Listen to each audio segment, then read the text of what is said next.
The living room felt tight and uncomfortable as I looked at my mother, Sophia, and my younger sister, Evelyn. Evelyn had just announced that she and her husband, Alex, needed a place to stay because they were going through some tough times. My mom's face lit up with excitement, almost like a kid opening gifts on Christmas morning. "Of course, you two can stay here," Sophia said happily, wrapping Evelyn in a big, welcoming hug. "We'll make room for you, no problem." My heart sank. This was our home, a small, two-bedroom house that I had worked so hard to keep up. But, as always, my own needs seemed to come last. Trying to keep calm, I said, "Mom, can I talk to you for a minute?" I didn't want to sound upset, but it was hard to hide it. Without even looking at me, Sophia waved her hand dismissively. "Not now, Harper. We need to get the guest room ready for Evelyn and Alex," she said.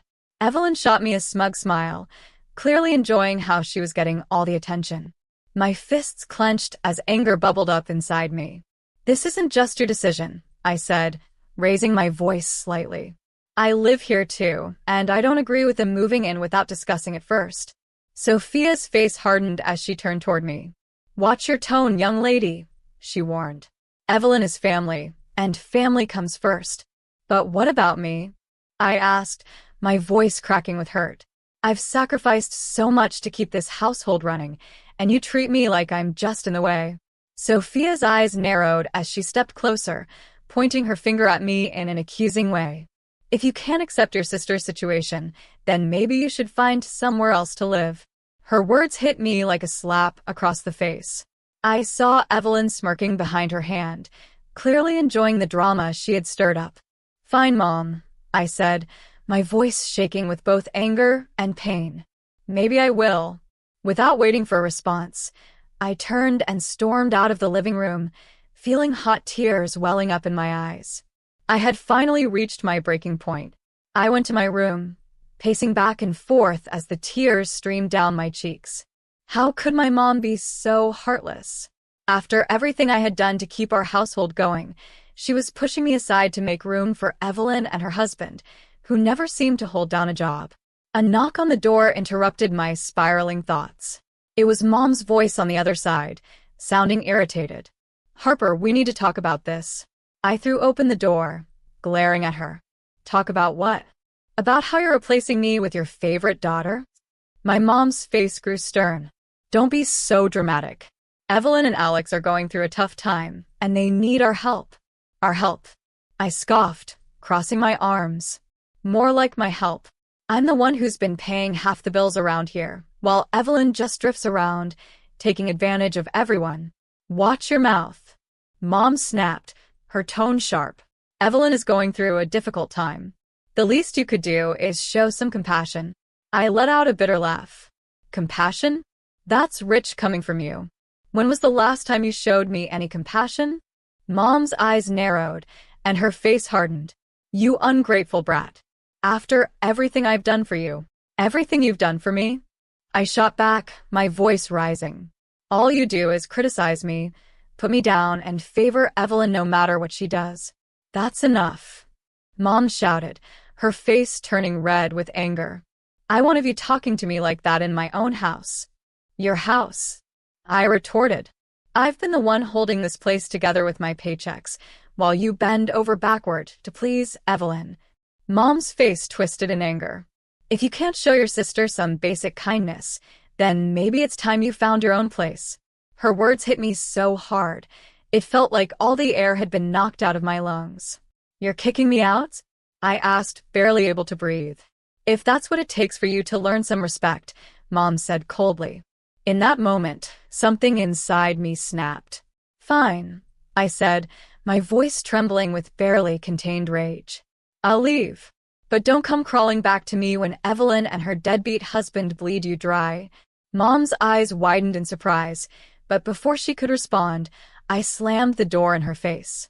Hot tears ran down my cheeks as I realized I'd finally had enough, and my cheeks were wet with tears as I sank to the floor, my world feeling like it was collapsing after the explosive fight with Mom.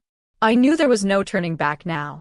I had to move out, start fresh, and leave the toxic environment of my family behind. As much as it hurt, I couldn't keep subjecting myself to their cruelty and favoritism. I picked up my phone and called my best friend, Nora, trying my hardest to hold back more tears. "Hey, I need a huge favor," I began, my voice shaky. "Can I crash at your place for a little while?" Nora's voice came through the line, full of concern. "Of course, Harper. What's going on?"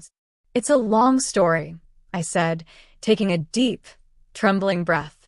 "I'll explain everything when I get there. Is it okay if I come over tonight?" "Absolutely," Nora replied without missing a beat. "My door is always open for you." With Nora's comforting words in mind, I started packing up my things. It was a painful process, sorting through the pieces of my life in this house, the home I had worked so hard to keep going, only to be tossed aside like I was nothing. As I folded clothes and boxed up my personal items, memories flooded my mind. I thought about all the times I had sacrificed to make things run smoothly around here, the birthdays and holidays where my efforts were overlooked while Evelyn soaked up all of Mom's attention. Tears burned in my eyes, but I forced myself to blink them away. I couldn't fall apart now. I had to stay strong and carve out a new life, far away from the suffocating family dynamics that had kept me trapped for so long. A knock on my bedroom door startled me. "Harper, it's Alex," came the voice of Evelyn's husband. I tensed up immediately, dreading whatever he had to say. I knew all too well his smooth-talking and manipulation tactics. "What do you want?" I called out, my voice sharp. "Can we talk?" Alex asked, his tone overly calm and gentle. "I think there's been a misunderstanding." I scoffed and yanked the door open, glaring at him. "The only misunderstanding here is you two thinking you can just show up and take over my life." Alex held up his hands, trying to look harmless. "I get that this is a tough situation, but we really need your help right now. Evelyn and I are going through some rough times." "Rough times you brought on yourselves," I shot back, my anger surging. "Don't try to guilt me into enabling your irresponsible behavior." Alex's expression hardened. "Watch your tone, Harper. We're family, and family should support each other." I laughed bitterly. "Yeah? Tell that to Mom and Evelyn. They've made it pretty clear where I stand in this family." Before Alex could respond, I pushed past him, dragging my packed suitcase behind me. "I'm done with all of you. Don't even try to reel me back in." As I stepped out into the cool evening air, I felt a weight lift off my shoulders. For the first time in what felt like ages, I felt a small glimmer of hope for a future where I wouldn't be constantly belittled or taken for granted. When I arrived at Nora's apartment, she greeted me with a warm hug, taking my suitcase and guiding me inside. "I'm so sorry you're going through this, Harper," she said, her eyes filled with empathy. I gave her a weak smile, swallowing down another wave of tears. "Thank you for letting me stay. I just couldn't be around them anymore." Nora led me to her cozy living room, which felt like a safe haven compared to the tense, stifling atmosphere of my family home. "Make yourself at home," she said, gesturing to her plush couch. "Can I get you something to drink? Maybe a glass of wine?" I shook my head, sinking into the soft cushions. "Just some water would be great, thanks." As Nora went into the kitchen, I took a deep breath, allowing the reality of the past few hours to settle in. I was officially on my own, finally free from the toxic cycle that had drained me for so long. Nora came back with a glass of water and a warm, reassuring smile. "Whenever you're ready, I'm here to listen." I nodded, taking a sip of the cool water before letting out a long breath. Finally, I began to tell her the whole tangled story, Mom's blatant favoritism, Evelyn's entitled attitude, and that final explosive argument that led to my eviction, I said, letting it all pour out to Nora. She listened with a furrowed brow, clearly upset on my behalf. "I can't believe they treated you like that," Nora said, her voice filled with anger. "You've done nothing but support that family, and they just tossed you aside like it was nothing." "I know," I replied, my voice thick with emotion. "As painful as it is, I just can't keep putting myself through that kind of hurt." Nora reached over, giving my hand a comforting squeeze. "You're doing the right thing, Harper. It's time you started living for yourself." Her words resonated deeply, sparking a new determination within me. For so long, I had sacrificed my happiness and well-being for a family that didn't seem to appreciate me. But now, that chapter was finally closed. Over the next few days, I began settling into Nora's cozy spare bedroom. As I unpacked my belongings, it felt like I was uncovering parts of myself that had been buried under the weight of my family's expectations. Each item I put away seemed to free me a little bit more. I started exploring new interests, allowing myself to indulge in things I had always wanted to try. I joined a local book club where I met people who shared my love of reading, and I even signed up for a beginner's pottery class. Pursuing activities just for my own enjoyment felt refreshing, like a weight had been lifted off my shoulders. There was no one judging me, no one criticizing my choices. I was free to simply enjoy myself. At work, I dove into my projects with renewed energy, putting my ideas forward confidently and impressing my boss with my dedication. For the first time in years, I felt a sense of pride and accomplishment that wasn't tied to pleasing anyone but myself. I was finally starting to see my own worth, separate from my family's opinions. As days turned into weeks, I felt the weight of my past slowly lift, replaced by a sense of freedom I hadn't known before. For once, I was living for me, and the future looked brighter than ever. Then, a few weeks after I had moved in with Nora, my phone started ringing off the hook. Each time, it was either Mom or Evelyn, leaving increasingly desperate voicemails, begging me to pick up. I ignored them, not ready to reopen that chapter of my life. I had finally begun to heal, and I didn't want to risk getting pulled back into the drama. One evening, as Nora and I were catching up over takeout, my phone rang again. I rolled my eyes, ready to silence it, but Nora stopped me with a gentle but firm look. "You should probably answer it," she said, giving me an encouraging nod. Maybe they finally have something important to say. With a heavy sigh, I picked up. "What do you want, Mom?" "Harper, thank goodness." Mom's frantic voice came through the line, sounding strained and panicked. "We're in big trouble here." A strange, bittersweet satisfaction settled in my chest at hearing the desperation in her tone. "Oh, really? What's the matter? Can't handle things without me around?" "It's not just that," Mom said, her voice filled with tension. "We're behind on the mortgage payments, and the utility companies are threatening to cut everything off." A dry, humorless laugh escaped my lips. "Gee, I wonder how that happened. Maybe you shouldn't have kicked out the person who was actually helping with the bills." "Harper, please," Mom pleaded, sounding desperate. "We need your help. We're barely scraping by." I felt a dark sense of satisfaction at their situation. After years of feeling dismissed and underappreciated, it was almost gratifying to hear that the tables had finally turned. "You know, Mom, this is exactly what I warned you about," I replied coldly. "You chose Evelyn over me, and now you're dealing with the consequences. I made a mistake, okay?" Mom's voice cracked, filled with emotion. "I'm sorry for how I treated you. Just please help us out, just this one time." I could hear Evelyn's muffled sobs in the background, and a small part of me felt a twinge of sympathy. But the years of hurt ran too deep, and I knew I couldn't allow myself to be pulled back in. "Sorry, Mom," I said, my voice steely. "You told me to leave, and that's exactly what I did. Now it's your turn to figure things out on your own." With that, I ended the call, ignoring the flood of texts and voicemails that followed. I was done with them, and finally free. Nora looked at me, her expression filled with both concern and understanding. "Are you okay?" she asked gently. I nodded, letting out a deep breath. "Yeah, I'm fine," I said, a quiet strength in my voice. "It's just satisfying to finally see them reaping the consequences." "For once," I said to Nora, feeling a strange mix of liberation and lingering guilt, "I'm standing up for myself. They made their bed, and now they have to lie in it." Nora gave me a supportive smile. "You have every right to stand your ground, Harper. They need to face the consequences of their choices." As the weeks went by, Mom and Evelyn's calls became increasingly frantic. I learned that Alex had been hiding serious debts, which led to his job loss and worsened their financial situation. While a small part of me felt guilty for not stepping in to help, a stronger part of me understood that helping would only feed the dysfunction.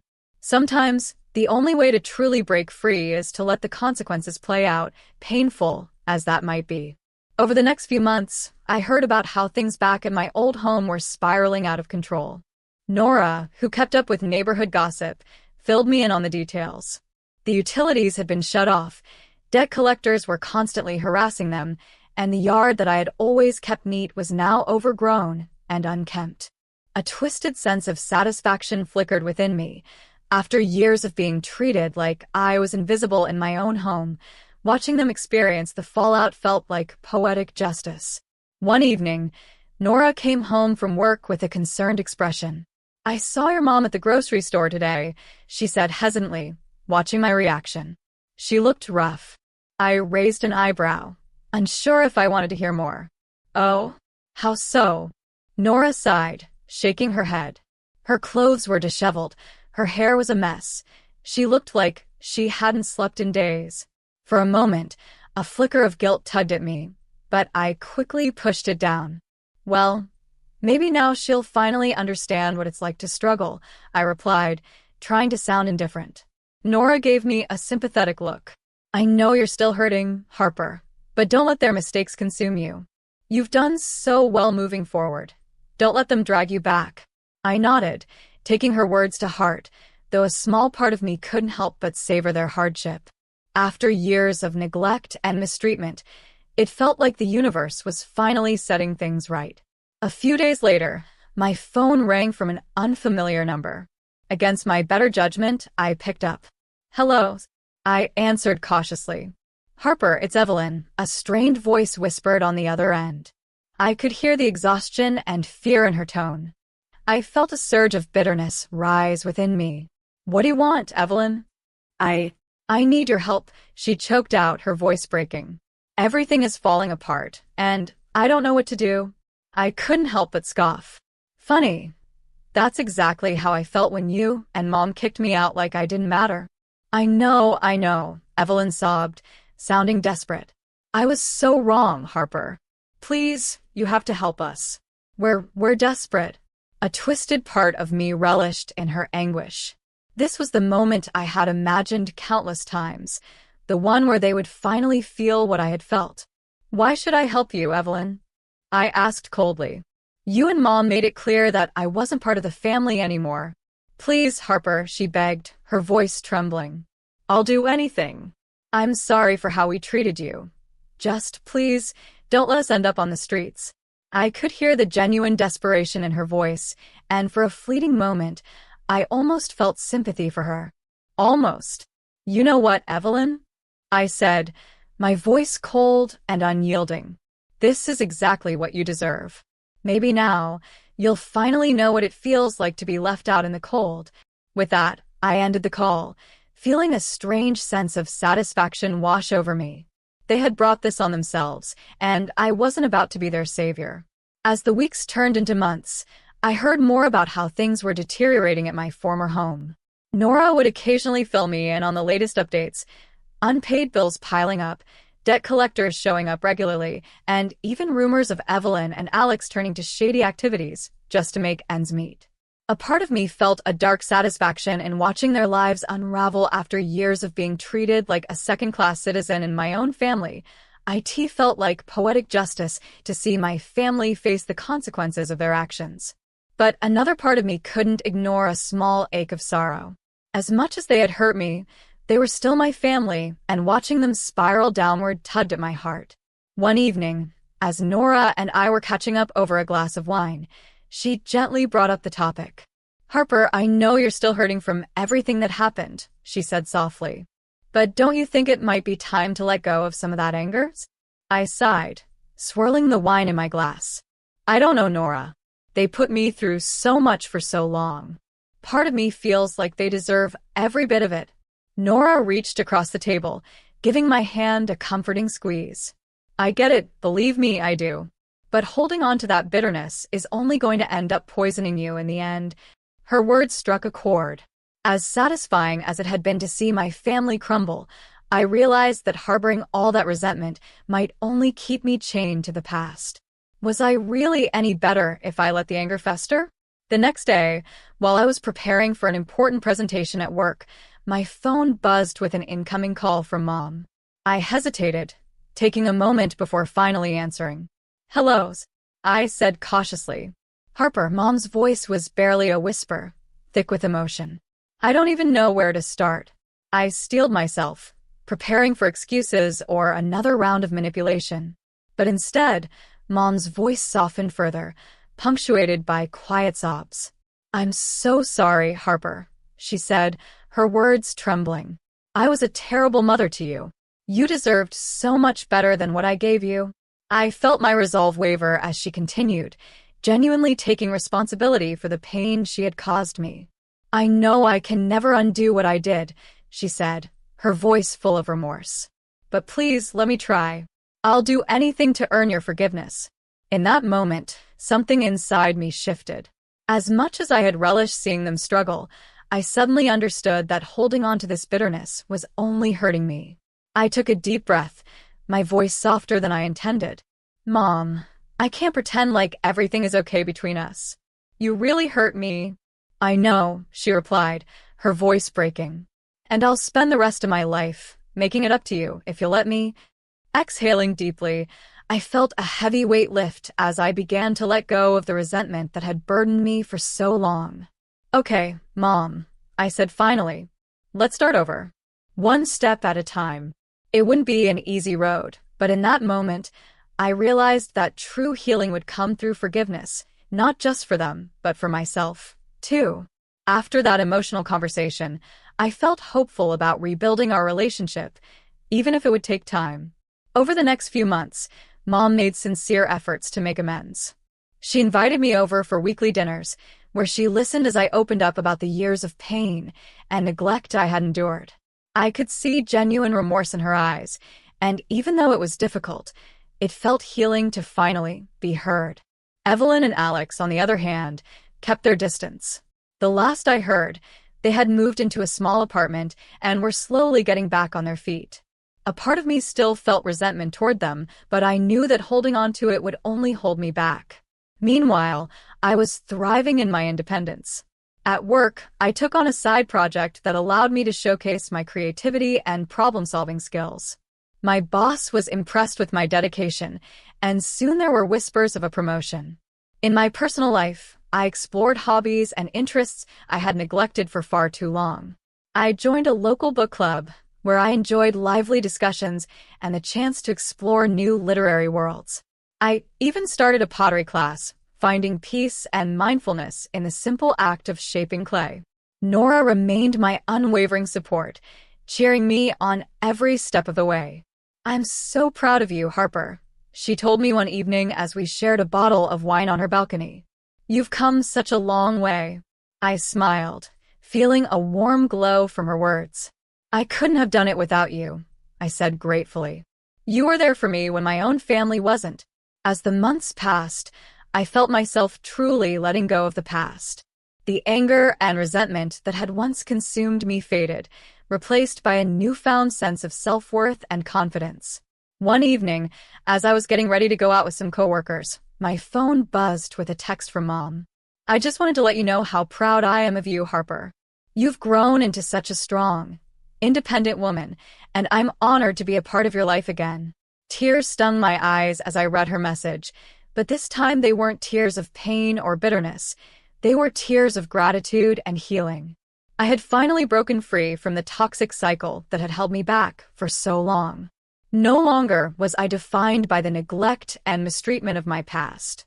I was now forging my own path, surrounded by people who truly appreciated and supported me. As I stepped out into the warm evening air, a profound sense of peace washed over me. The journey had been long and difficult, but I had emerged stronger, wiser, and more resilient than ever. I was finally living for myself,